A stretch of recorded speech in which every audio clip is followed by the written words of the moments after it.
Yang kedua, agar anak dapat menentukan kebutuhan kesenangannya melalui gambar kartu yang ditawarkan orang lain padanya sebagai langkah dari penawaran berupa benda 3D.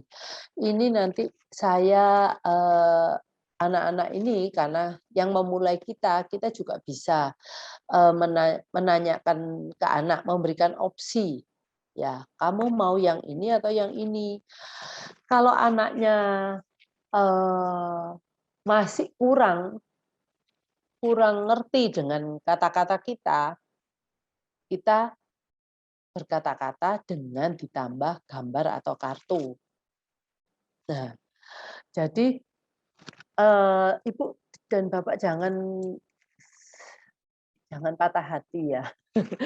Oke lah, kita bisa patah hati sama anak kita. Jangan patah hati kalau anak kita masih belum bisa cepat gitu ya. Ibu bisa tambahkan gambar atau kartu pada waktu menawarkan. Memang gambar dan kartu ini nanti akhirnya akan hilang kalau anak ini sudah bisa. Jadi tahunya kapan untuk menghilangkan gambar dan kartu? Pertama, kita berikan instruksi lisan. Ya, kalau kelihatan anak kita kok nggak ada responnya, kita tambahkan gambar. Nah, kalau kita lakukan terus-menerus seperti itu, kita akhirnya akan lihat bahwa kalau dia sebelum 5 detik dia sudah bisa merespon ya, kartu tidak jadi kita keluarkan. Karena anak kita udah bisa. Ya. Itu juga untuk nantinya saya mengenalkan kartu-kartu ini sebagai persiapan untuk komunikasi dua arah, di mana anak-anak ini bisa menggunakan kartu-kartu ini untuk nantinya yang belum lisan, belum bisa bicara, itu mengambil kartu-kartu ini untuk mengkomunikasikan, memberikan ke orang-orang di sekitarnya bahwa ini yang diinginkannya. Sekali lagi, pada waktu anak memberikan kartu ini, kita yang menerima kartu harus menyebutkan nama dari benda tersebut. Jadi kita jangan diem aja. Kalau nanti kita diem aja, lama-lama si yang berbicara hanya gambarnya. Padahal kita pengennya anak kita kan satu saat dia bisa bicara. Dan anak kita kan bukan anak yang tuli. Jadi dia masih harus diberikan stimulasi dari auditorinya. Ya, oke. Jadi penggunaan gambar di sini tuh menjadi penguat.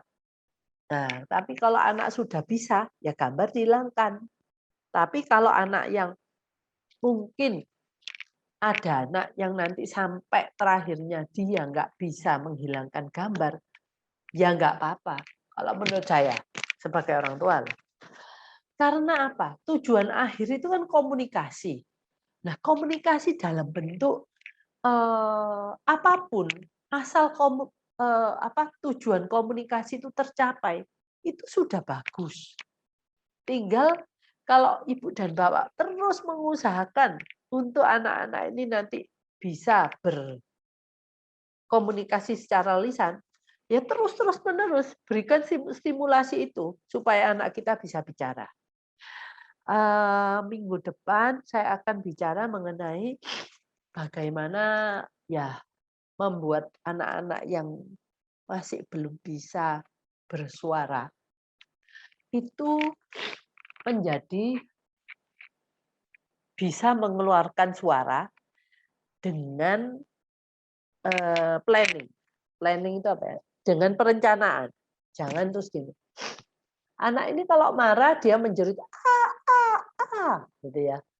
Tapi kalau disuruh ngomong secara pada waktu enggak marah enggak bisa. Nah, itu yang contoh bukan planning. Dia hanya pada waktu marah, dia pengen mengeluarkan emosinya, tapi dia sebenarnya nggak planning untuk mengeluarkan suara A. Yang dia lakukan hanya membuka mulutnya dan menghembuskan menggetarkan pita suaranya, suara apapun yang keluar bagi dia nggak masalah. Karena waktu itu dia cuman pengen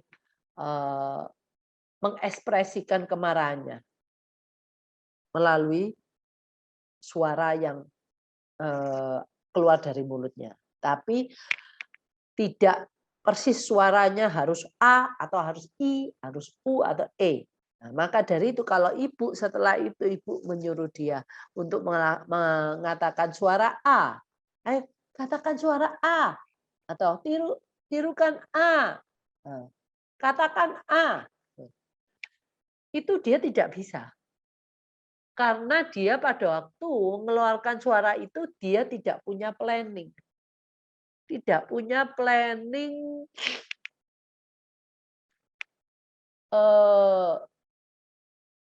tidak merencanakan sehingga dia tidak bisa membuat itu lagi. Itu. Jadi kita harus mengajar anak-anak itu merencanakan oral motornya untuk membuat suara itu. Kalau dia bisa, dia bisa mengatakan itu kapanpun, dimanapun, dengan siapapun. Coca-Cola. Oke. Nah, itu yang mau saya sampaikan untuk urusan dengan kartu ya. Yang ketiga, mengurangi frekuensi tantrum atau marah pada saat anak menginginkan kebutuhan dan kesenangannya. Nah, ini sebagai salah satu. Kita kan nggak gini, Bu, nanti dia kalau sudah bisa bicara, dia kan nggak marah lagi. Lah apa, kita mau nunggu saat itu. Nah, sekarang aja kalau dengan kartu aja dia bisa mengurangi rasa marahnya, ya kita nggak apa-apa dong. Apa namanya, kita lakukan dengan kartu-kartu ini. Ya, jadi sekarang kalau ibu dan bapak punya anak kita punya kosakata, tolong itu apa namanya kosakata yang sudah dipunyai itu. Nah, kalau anak-anak spesialnya belum bisa mengeluarkan suara dan kata, gambarnya itu dikenalkan. Jadi gambar semua kosakata yang menurut ibu dia sudah bisa dan menurut ibu itu chance-nya besar untuk dia perlukan. Dia akan meminta benda itu kembali pada suatu saat karena itu mungkin benda yang sering dibutuhkan dia atau benda yang disukai dia. Jadi kenalkan dalam bentuk apa? Foto kecil-kecil. Kalau anaknya masih kecil, dia butuh foto besar, ya kita mungkin bisa mengkoleksi foto-foto dalam sebesar separuh A4. Kalau A4 kan besar sekali ya. Mungkin separuhnya A4. Nah, jadi akhirnya kalau dia minta sesuatu, umpamanya minta puding gitu ya. Kita sudah punya gambar puding.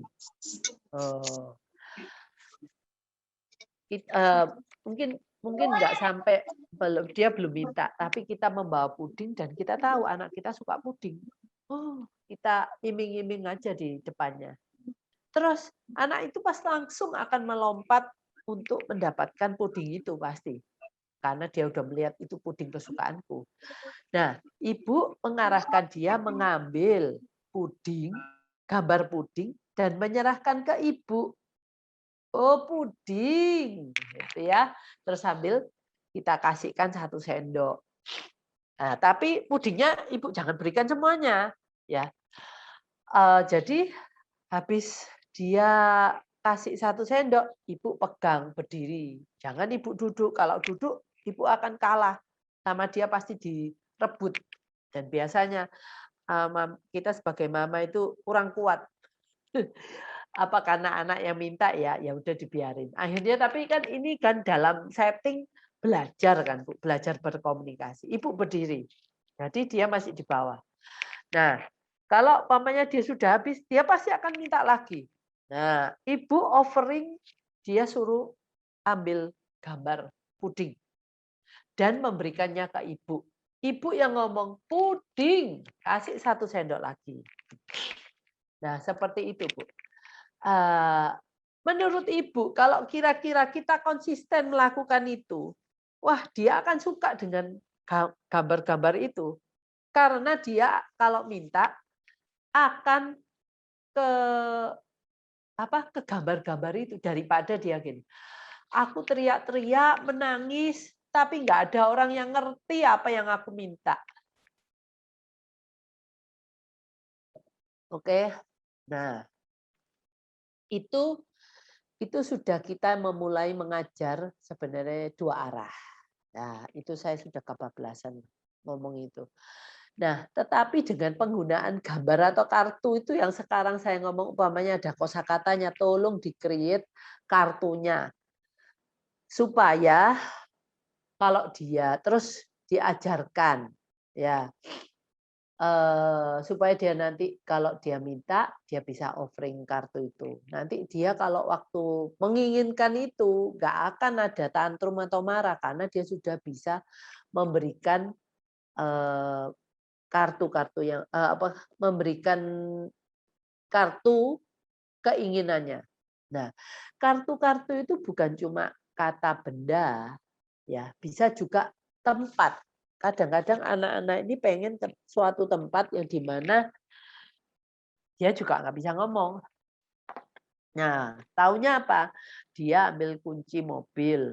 Kunci mobilnya di dikasihkan ke ibu atau bapaknya atau mungkin kakaknya yang udah besar ya. Nah, kita tahu dia pengen keluar, tapi mau kemana? Nah, itu kita juga nggak tahu. Maka dari itu, kalau ada kosakata tempat yang dia tahu, ibu juga nggak apa-apa. Foto tempat itu. Habis itu kita koleksi, kita print dalam bentuk foto, gambar, kita laminating. Ya. Jadi kita kenalkan, oh nanti umpamanya gini, kita nanti mau ke sini. Kalau di Surabaya itu kita mall ya, ke Tunjungan Plaza. Oh, dia sudah tahu Tunjungan Plaza. Oke, kita ngomong target kita dia mengenal gambar itu sebagai Tunjungan Plaza dan kita memperkenalkan itu sebagai tempat yang akan kita tuju, jadi masih satu arah karena anaknya juga belum bisa untuk mungkin berkomunikasi 2 arah. Tapi kalau dia anak yang sudah bisa memilih, ibu mungkin berikan pilihan 2 tempat, mau ke Tunjungan Plaza atau mau ke Delta Plaza. Nah, dari sana anak sudah bisa menentukan, oke, saya sekarang sip. Saya bisa menentukan barang yang aku sukai, saya bisa minta itu, bisa minta aku mau kemana. Jadi anak-anak itu nggak stres lah, nggak marah-marah, tapi ibu yang akan bingung. Oke, sekarang kita sudah tahu apa yang dimauin dia. Nah, nanti itu dulu Bu. Nanti umpamanya gini, loh dia mau ke sana tapi saya masih nggak bisa. Ya dia suruh menunggu. Maka dari itu saya juga punya ini program yang waktu itu sudah saya berikan bagaimana sebentar ya, mana ini ya, menunggu yang waktu itu ada kok. Wah, coba saya lupa ininya judulnya, tapi bagaimana membuat anak bisa menunggu. Nah, di sini kita butuh kemampuan itu. Lah enak dia minta ini, minta itu, tapi minta saat ini juga. Nah, di sini anak kita bisa menunggu. Nah, kalau dia sudah lolos program menunggu, kita bisa nunggu. Nanti sesudah makan malam, nanti sesudah mandi sore, kan dia tahu lah waktu mandi. Apapun itu. Jadi kita tidak terlalu bingung harus saat ini juga. Nah, itu di sana. Kombinasinya dari apa yang saya berikan, menunggu itu sangat penting. Anak ibu harus bisa menunggu. Siapa tuh kalau bisa memberikan apapun yang diminta instantly, segera, sesegera mungkin. Tidak mungkin. Nah, kalau tidak begitu dia marah. Wah, jadi sekarang marahnya bukan karena dia tidak bisa ngomong keinginannya, tapi dia marah karena tidak segera diberikan. Oh, itu lain lagi. Jadi dia harus belajar bagaimana menunggu. Benar nggak? Oke.